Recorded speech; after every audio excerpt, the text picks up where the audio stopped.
Olá, mulher linda, sábia e que edifica o lar. Eu sou Eliane Cristine e estamos lendo juntas o livro de Sheila Walsh, A Vida é Dura, mas Deus é Fiel. Esta leitura foi autorizada. Para a aquisição do livro, entre em contato com a editora Thomas Nelson. Leitura 35. O céu realmente se cala? Pai, eu oro pela amiga que me ouve, que ela seja fortalecida no Senhor e na força do seu poder, para experimentar da tua graça e da tua benevolência. Eu oro em nome de Jesus. Amém. Perdoa aqueles que foram injustos conosco. Após Deus repreender os 3 amigos de Jó, ele faz Bildade e Zofar. Ele lhes disse: Vão agora até meu servo Jó. Levem 7 novilhos e 7 carneiros e com eles apresentem holocaustos em favor de vocês mesmos. Meu servo Jó orará por vocês. Eu aceitarei a oração dele. Jó 42, versos de número 8. Instruídos por Deus, esses amigos finalmente se arrependeram e então Jó orou por eles, perdoando-lhes toda a injustiça que haviam cometido contra ele. Isso certamente não foi fácil para ele. Perdoar é difícil, assim como a vida também é difícil. Muitos de nós têm muitas dificuldades de perdoar aqueles que nos fizeram mal de alguma forma. Eu tive que perdoar, mas eu sempre reluto com isso. Minha lembrança mais antiga disso ainda está muito viva. Minha mãe havia pintado o corrimão da nossa casa havia pouco tempo e me proibira de escorregar por ele. Mas a tentação era tão grande, o corrimão era tão comprido, que me permitia escorregar por ele em alta velocidade e ser lançada para o espaço no final dele. Lutei contra a carne e perdi. Coloquei-me no topo da escada com minhas novas sandálias e deslizei pelo corrimão. Quando olhei para trás, percebi, horrorizada, que minha sandália havia riscado todo o corrimão, deixando um rastro profundo na pintura nova. Naquele momento, meu irmão Stephen apareceu e disse que iria contar tudo para a mamãe. Implorei para que ele não fizesse aquilo. Eu não sabia que ela ia perceber de qualquer jeito. Ele me disse que se eu lhe desse meu grande pacote de balas que eu havia guardado para consumir durante uma apresentação de Cinderela na TV, ele então não diria nada. Olhei para as balas, olhei para a pintura arruinada do corrimão. Foi uma decisão difícil, mas eu acabei trocando minhas balas pelo silêncio do meu irmão. Stephen sentou-se no último degrau da escada e comeu todas as balas. Depois ele foi e contou tudo para a mamãe. Eu fiquei devastada, e meu traseiro ficou ardido após levar uma surra da minha mãe. Fiquei arrasada com a injustiça da situação, especialmente quando minha mãe me disse que a culpa era toda minha. Alguns anos mais tarde, tive que lidar com uma situação bem mais séria. Uma amiga contou uma mentira sobre mim às minhas amigas mais próximas, e eu não pude defender-me sem trair a confiança de uma pessoa muito querida. Passei muitas noites em claro e derramei muitas lágrimas amargas, sentindo-me impotente e traída. Mas no meio de tudo isso, lembrei-me do mandamento de Cristo de perdoar para que meu Pai Celestial pudesse me perdoar. Certa tarde, li as palavras de Jesus sobre o perdão no Sermão da Montanha. Jesus havia ensinado os discípulos a orarem de forma simples e em segredo. Não como os hipócritas que oravam nas esquinas das ruas. O exemplo de oração que ele lhes deu incluía perdoar os outros e pedir o perdão de Deus. Pai nosso que estás nos céus, perdoa as nossas dívidas, assim como nós perdoamos nossos devedores. Mateus 6, do versos 9 ao 12. Deus não terá misericórdia conosco se reconhecemos a culpa de outra pessoa e nos recusarmos a perdoá-la. Não julguem para que não sejam julgados, Jesus diz em seu sermão. Não gaste seu tempo removendo a farpa do olho de outra pessoa quando você tem uma viga nos seus olhos. Lembre-se de sua própria necessidade. Jesus está dizendo, quando nós recusamos a perdoar, estamos nos colocando na posição de juiz e exigindo que outros sejam perfeitos, algo que nós mesmos não conseguimos ser. Deus nos julgará e exigirá a perfeição de nós quando julgarmos os outros. Quando perdoamos, vemos além da conduta do outro e reconhecemos sua necessidade. Reconhecemos sua culpa e ao mesmo tempo vemos a nossa própria.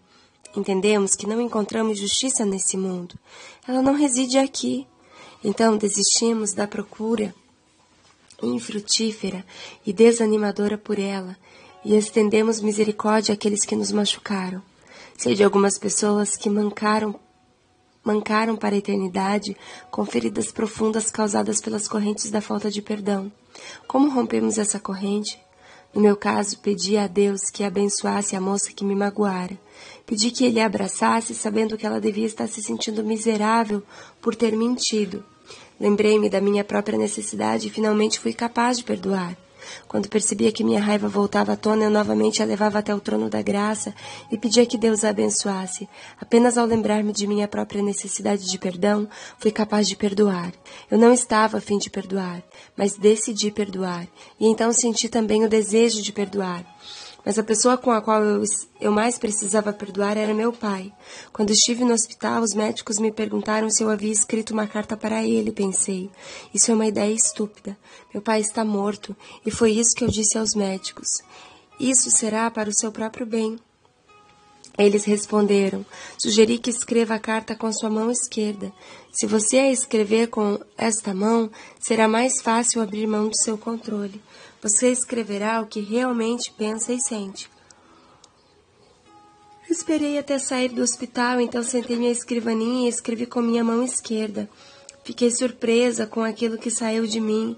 Eu estava com raiva pelo fato de meu pai ter me abandonado, por não ter estado ali na minha infância, e quando me casei, por fazer-me sentir responsável por minha mãe quando eu ainda era criança.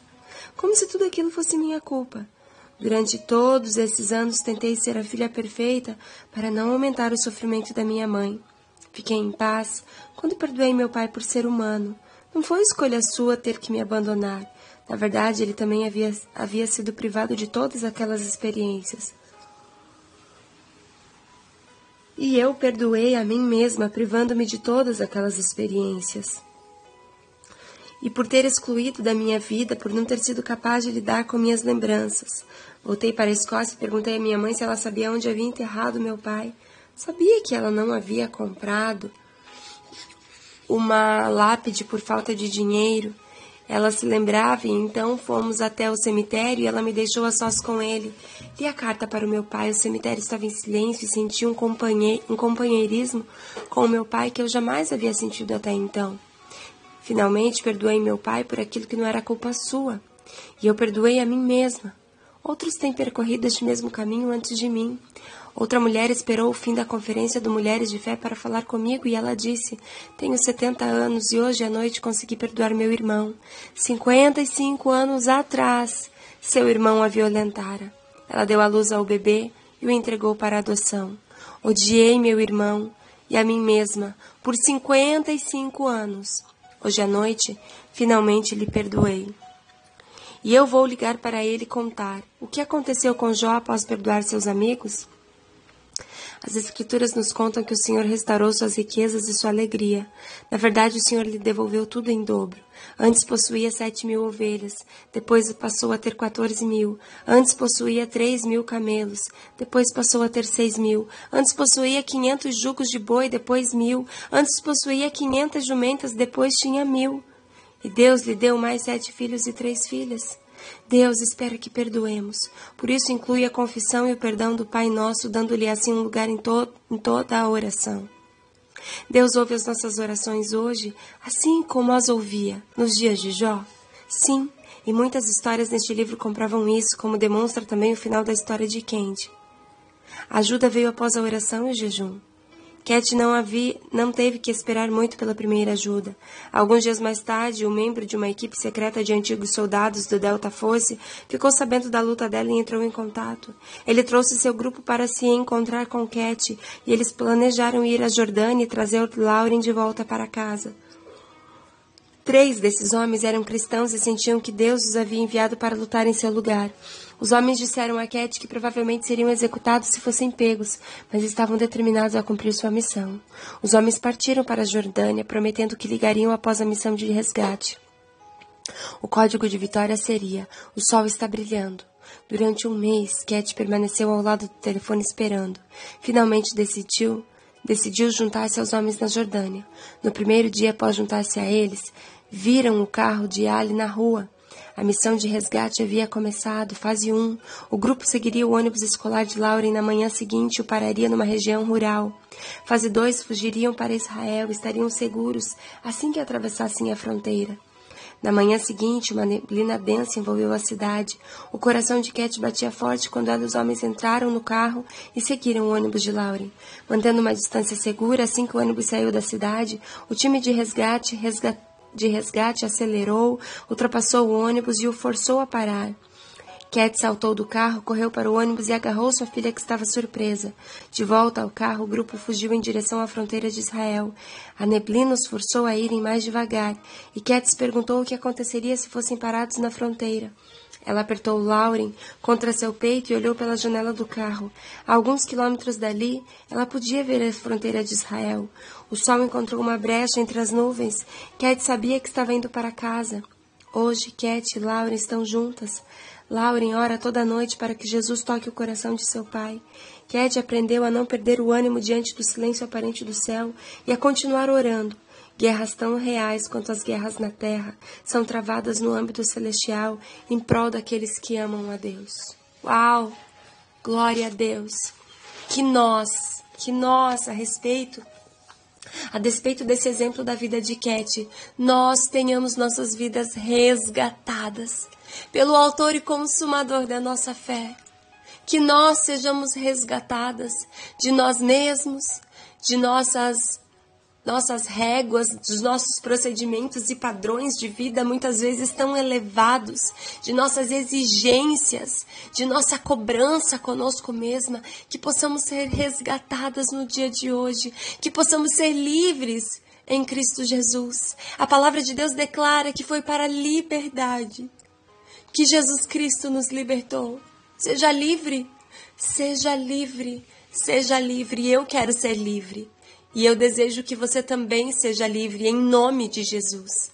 Um grande beijo, Deus te abençoe e até nossa próxima leitura.